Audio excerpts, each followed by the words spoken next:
RFP to contract out with a consortium where we set up a company, or a company was set up that was part of consolidation from borough to borough. We attempted to do that, and it didn't get done in time. And it was either the last meeting or the meeting before where I said, well, hey, can we now go out and ask for RFP? And I was informed, it's too late now. Now it's too late. We cannot have people come in and do presentations. So if you want to find fault, yeah, the fault was perhaps we should have done an RFP process immediately upon doing the cancellation of the contract, given Mike his time to see if he could come up with a consortium. If he didn't, then we would have had the RFP process follow. We didn't do that. But tonight we have to make a decision on whether or not to extend the contract to Northwest or have a special meeting done between now and then and accept another proposal from REMS in this case. Let's set up another meeting. The motion on the floor. Let's vote. Let's table the vote, set up another meeting. I don't feel comfortable how this, I think this was, this was based on, an emotional, part of it was based on an emotional reaction to something that happened behind the scenes. And we cannot legislate based on mood swings. Yeah, one point I would make to that is on Friday, in consultation with Manager Trent, in consultation with the solicitor, it was clear, at least in their opinion, that I asked for a proposal from REMS. We don't have one. Now, there's a lot of misunderstanding, this was said, that was said, I didn't understand this, I didn't understand that. We don't have a proposal from them. And that's what I wanted tonight. I wanted two proposals to continue or to move to Northwest, and then just let the votes run their course. You see, but I didn't get that information until I asked Mr. Trant for that information. That information was not disclosed to me until I asked the question. And that's the problem. Why do I have to dig deep into what's going on behind the scenes with council? If I have to dig deep, then how are the residents going to figure out what we're trying to do? I'm sorry, dig deep with respect to? As far as trying to find out information. I didn't realize all these meetings were going on and what was the conclusion of these meetings. How are the residents supposed to know this? I believe the meeting between the fire chief, police chief, borough manager, myself, when we were, Safety committee. No committee. There are no Committees. committees. It's not a committee. Then how are the residents supposed to know what's being discussed and why it's being discussed? well, here's what I propose, right? The motion's been moved and seconded. We have to vote on it. If that gets voted You down, don't have to vote on it. it has to be removed, right? Well, if you have a motion to a table and a second, and then you vote on the table and it passes, then you table it. Okay. I haven't heard a motion or a second on the table. I motion to table this motion. I second it. Right now, you'd be voting, all discussion ends right now. Okay, And you have to vote on the motion to table, not the underlying motion to appoint Northwest, Okay. but the motion to table. okay. Roll call vote, please. Is the motion to table? This is the motion to table, the motion to agree with Northwest, to enter into agreement with Northwest. So the motion to table that. Mr. Amendola? No. Ms. Amendola? No. Mr. Crown? No. Mr. O'Brien? Yes. Mr. Phillips? Yes. Ms. Weitzel? Yes. Mr. Hayes? No. Motion fails. Motion is still on the table, as originally made.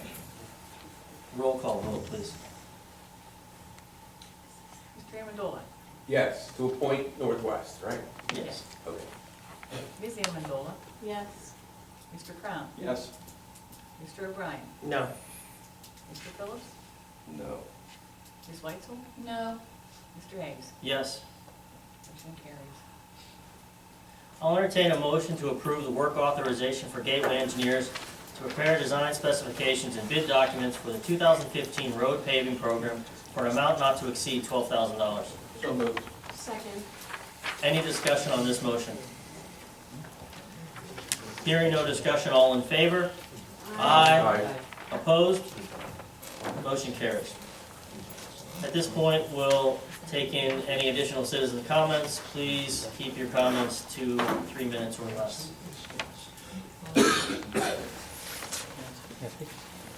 Well, I would just like to thank the council for letting us provide service for the borough of Crafton for the last 15 years, and wish you good luck in your new endeavors. Thank you. Thanks.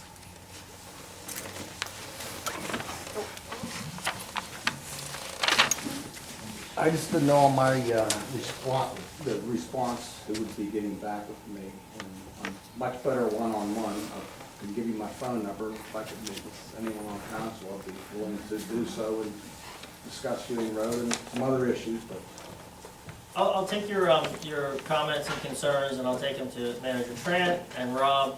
Make sure they have your contact information, which they'll have, and I would expect you to hear back from them. okay. My phone number? Sure, you can give that now, yeah. Okay. 412-922-5875. And my cell phone's 412-670-2376.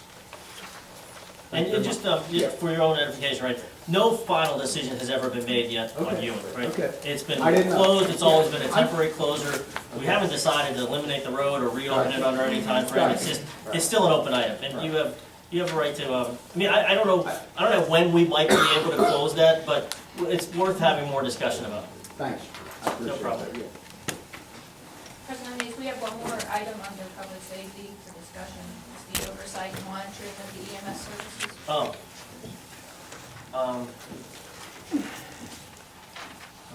So, how do we go back to that? Let's have a discussion. You could, Finish the citizens' comments? and- no, We should have do that this now. discussion and then the citizens can comment. Okay. if they want on that. Fair enough. So at the last meeting, any of you that were here, I think we don't have a motion on it, right? We just have a public discussion. You're just, yeah, you want. Because there's no motion to, there's nothing to have, yeah. Okay, so at the last meeting, it was discussed that the oversight of EMS, at least in this council, I can't speak to councils before this one, that no one ever attended the Robinson board meeting. I think we collectively agreed that the oversight of the EMS was weak at best. And there was a discussion whether or not we wanted the Crafton Volunteer Fire Department to act as that oversight. And to that end, the Crafton Volunteer Fire Department and the solicitor started a contract of what that would look like. Since then, Crafton Volunteer Fire Department has withdrawn their desire to do that. Not interested in doing it, at least at this time, right? And I think it's partly because it clouded the issue of who was going to be our provider to begin with. So we're back to square one where we haven't had great oversight, and I don't think we should continue in that fashion. And in the near term, I was just going to ask the public safety person, who happens to be Mr. Amendola, to do more aggressive oversight of EMS, whatever that ends up looking like. We could then, at some future time, decide, hey, we want a committee, and a committee exists of 3 or 4 people, and who are those 3 or 4 people? Well, we could decide that, volunteer fire department is the best option, if they're willing to reconsider whether or not they wanted to oversee that. But short of that, the only thing we can really say now is to continue as it was before, without any oversight, or ask the public safety, liaison to shepherd that, or come up with some third option. And I'm all for what are the third options, right? If somebody thinks that it's too much on the plate of the public safety liaisons, do this, by all means. Who should oversee it? Because what we had said last time was, the council's about to turn over. We don't know who's best, right now on this council to understand and oversee the EMS. Manager Trant said it's not his area of expertise, and because you could leave it as just as a manager function. So this council has to decide who that is. So if not the public safety chair, which is basically our lowest common denominator decision, right? That's what we minimally do, right? But if there's another option on the table, please have at it. What would that be? I got a question. Mr. Trent is not gonna be our permanent manager, so whoever the manager comes into place, Well, I think that's what our point was. We don't know, we don't know who council, we don't know how council turns over and whether or not there might be somebody on council that is fluent and understanding of Correct. EMS. The same is true of the manager. We don't know who we're gonna hire yet because we don't know who we're gonna hire yet. So as an element of a normal duty, if you will, of the manager to oversee the EMS is similar to expecting council to do it. Unless we said, you know what, it's so important that the manager is the person that oversees the EMS, that we make it as a requirement of the job function. And we still haven't hired anyone yet, so we could still do that. But I think that makes finding a manager more difficult, not easier. But here or there, right, it's up to this council to decide who they want to oversee that. well, actually, as the public safety chair, it's my job to oversee the police department and the fire department and the EMS. And when I first sat in last January at council, I started with the police department. And I spent a couple of months there studying and see what was going on and understanding things better. Secondly, I went to the fire department, and we sat down and we talked about the consolidation thing. We went all over that. Well, it took me a little time to get to the EMS, but when we got there, we found out some things that we didn't like. So it's my responsibility to oversee those three entities, and I promise you that I will be rigorous about it. Mayor? With that being said, the police department does maintain information and has for years as far as EMS dispatches, travel times, and all that stuff.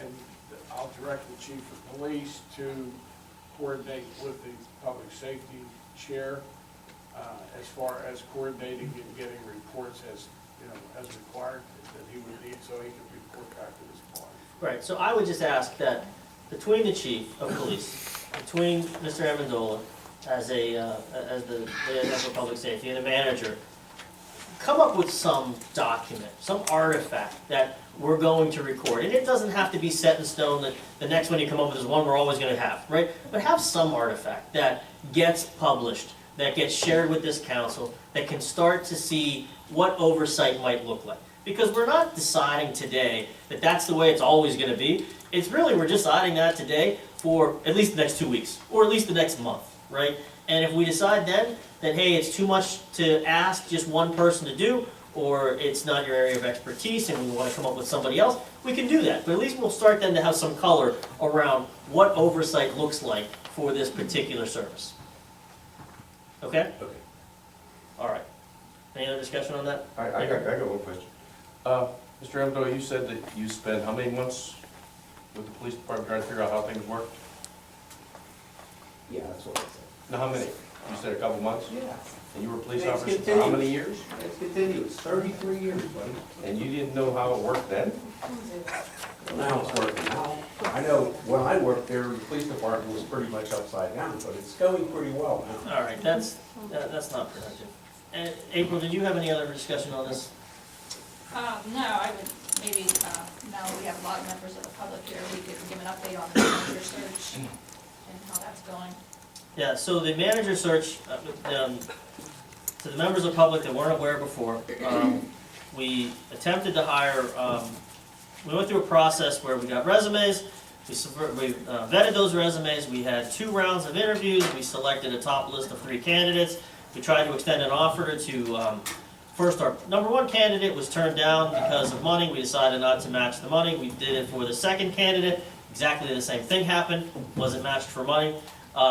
So we decided then as a next process, right, rather than advertise now and have a bunch of resumes come in, we, through Manager Trant, members of council, Deb, who's also assisting in the search, to target, identify other communities, names of folks that they've heard that might be interested in being a borough manager.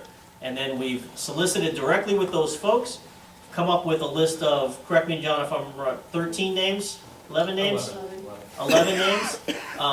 Those have just been presented to us by Deb. I'm going to ask the admin committee, which is represented by Mr. O'Brien, myself, and Ms. Amendola, to look at those 11 names. To the extent that we can subset it like we did in the last go-around, we will. If we cannot subset it, we'll extend all of those out to council for interview. My suggestion to Deb is that we try to subset that list. We take the burden of the first round of interviews, because I don't think I want all of council to interview 11 people. It would be over several Saturdays. So the three of us will do that first cut, come down with a subset, and then similarly follow the same process we followed before. But in this case, instead of just soliciting the public at large for resumes, we've done a targeted search of folks that we think or hope might be interested in the borough manager position. Joe, I think that Deb did advertise in the LGA, Yeah, through the yeah, LGA. yeah. I think she did do a little advertising. So that's where it stands. A lot of nice residents there. Have you seen them? Mhm. Yeah, they look pretty good. Okay. All right. Anything else, April? No. So we'll continue with citizen comments, to the extent that we have citizen comments.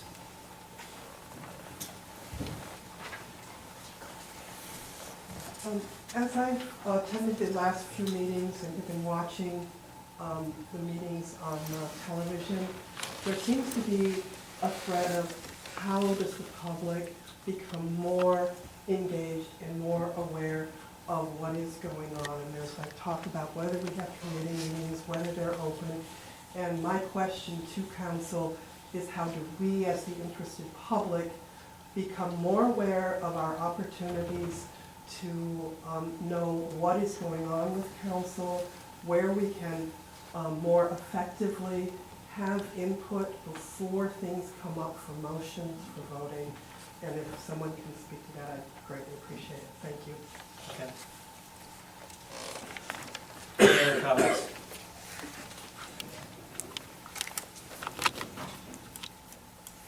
No other comments? I'll entertain a motion to adjourn.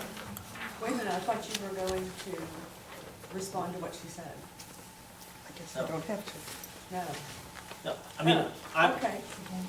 I will- meetings on the, yeah, at this time, the best way to get that input is to come to the 2 meetings we have a month. And we have no other options. The other option would be to schedule a meeting with the manager, which I'm sure Okay, we very do. good. We have a couple of vacancies, I think, still on some of the boards and commissions that might be interested. Okay. What kind of a process is it that bring back the committees so the public has a forum? Just to remind everyone why we eliminated the committees, right? The first 2 years of having the committees, the first 2 years, at least my 4 years on council, the attendance at those committee meetings was horrible. And the preparation done by the council members for those meetings were equally horrible.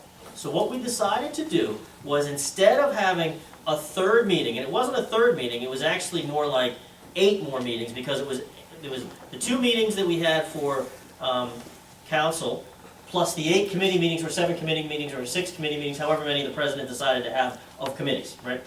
Those. So it would be 2 plus however many those were, which say would be 8, right?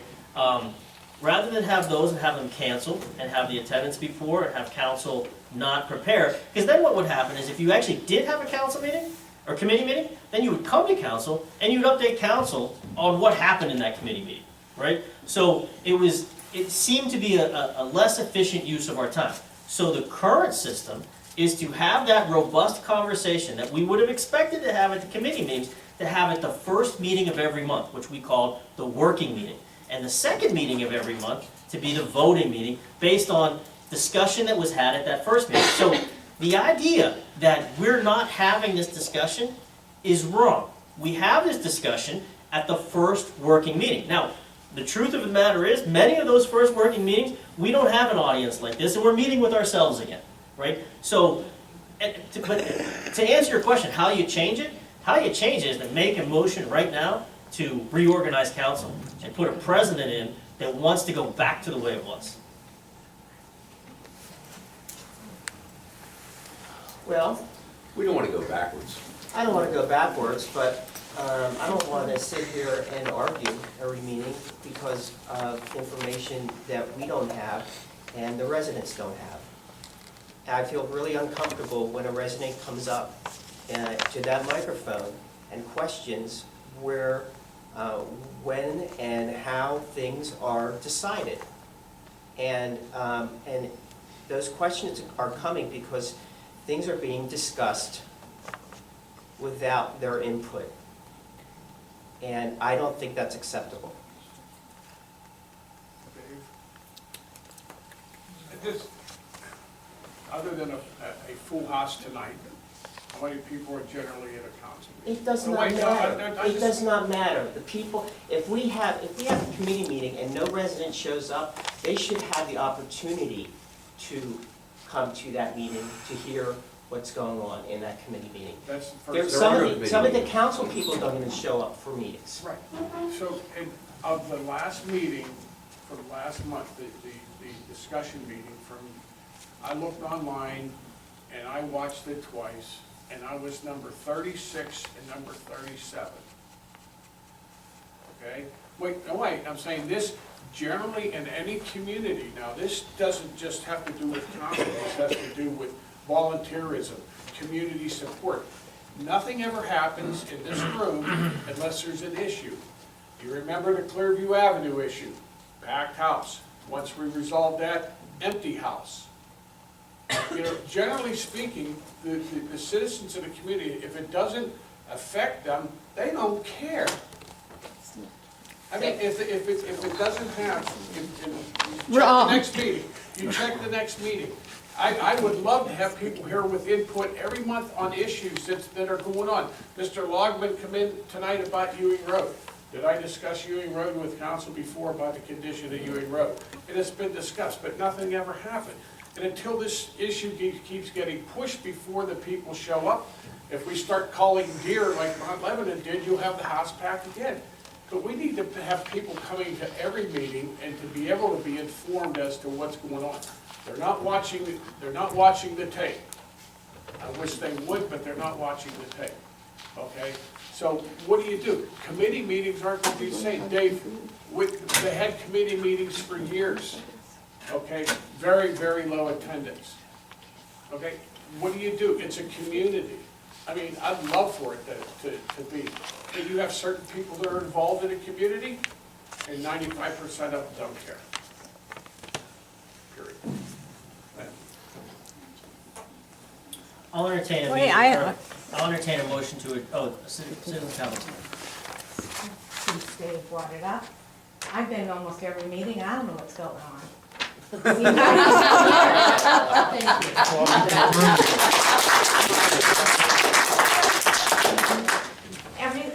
Most things are decided behind doors. I come here, we don't even get to talk until after you talk. By then, there's not much to say. Yeah, that's much. A lot of times it is. Big example was the Ransom Northwest. We had no clue about this, it just happened. Not everybody here had. I agree, you need to go back to committee meetings. A lot of people didn't come, but you had the opportunity to speak up and bring things to the attention of council where you don't have as much now.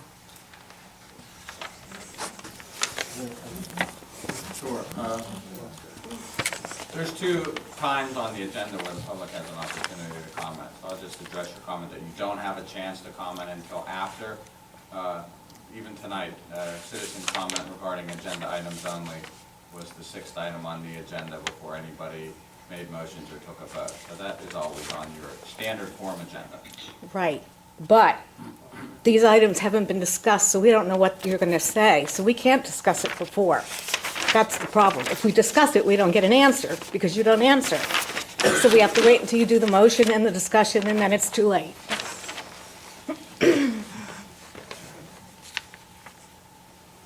Dave, I will disagree with you saying that you were blindsided, because you and I have met about this. I got one side of it. Pardon me? I got one side of it. I got one story. Oh. I got one story. Okay. I got one story. You got All the information. I that got all the had, information about REMS. Right? That was it. So you weren't blindsided by me. You and I have had this discussion. A couple of weeks, 2 weeks ago, 3 We weeks ago. had a discussion on one part of it. That was the only discussion that I had other than my emailing other individuals on council and John Tran. Okay. So, again, Well, it was something you that weren't was in, it blindsided. was something that was in the works, that was going on behind the scenes. That you were made aware of. That was going on behind the scenes. There's nothing going on behind the scenes. A lot of that stuff wasn't done here in council. It wasn't done in front of the public. When were these decisions made? Actually, all decisions are made publicly when you vote on them. Excuse those words. When were the discussions in front of council? You know, how long has this been going on? If there was a problem with REMS for such a long time, where were the discussions? At We've been meetings? talking about it since December. During the meetings? I think there's been some discussion. I'm not sure. All Not of it. much. You've been made aware of it. Yes, I have been made aware of parts of it. I'm talking about the complete picture. So when we make a decision here in the meeting, the residents have a complete picture of why we're making that decision. And I don't feel comfortable. How can they feel comfortable? That's my issue. Additional citizens' comments, please. Hi, Jacqueline Levisor, 401 Clearview. Regarding communication, half of the problem is there isn't a clear and concise way for the citizens to be able to get this information about what will be discussed and what could possibly be a discussion topic. I work with a lot of various forms of media. Facebook's a great way. Our borough doesn't have a Facebook. You could say, hey, tonight at the borough meeting, we're going to be discussing the ambulances, and we're going to be discussing, you know, planting flowers in the median. Like, you can put lots of things on social media. I'm sure everybody has a Facebook, or almost everybody has a Facebook. It's pretty much everyone has one. That's what our world is today. So that's my 2 cents. Or you could use a program called Constant Contact, and you take emails and you can email everybody like a weekly newsletter or a bi-weekly newsletter or something that comes out before the borough meeting so people know what y'all are talking about. That's my 2 cents. Regarding the pool, I don't understand why we don't just take out a bond to match the grant. I mean, I don't know anything about it in depth. I just know after a quick Google search, the interest rate for a bond is 1.48%. That seems really low to me, and I think that could be a good option to be able to take out a bond to pay for the grant. So, that's all. Thank you. Thanks. Any additional comments? I'll entertain a motion to adjourn the meeting. All in favor? Opposed? Meeting adjourned.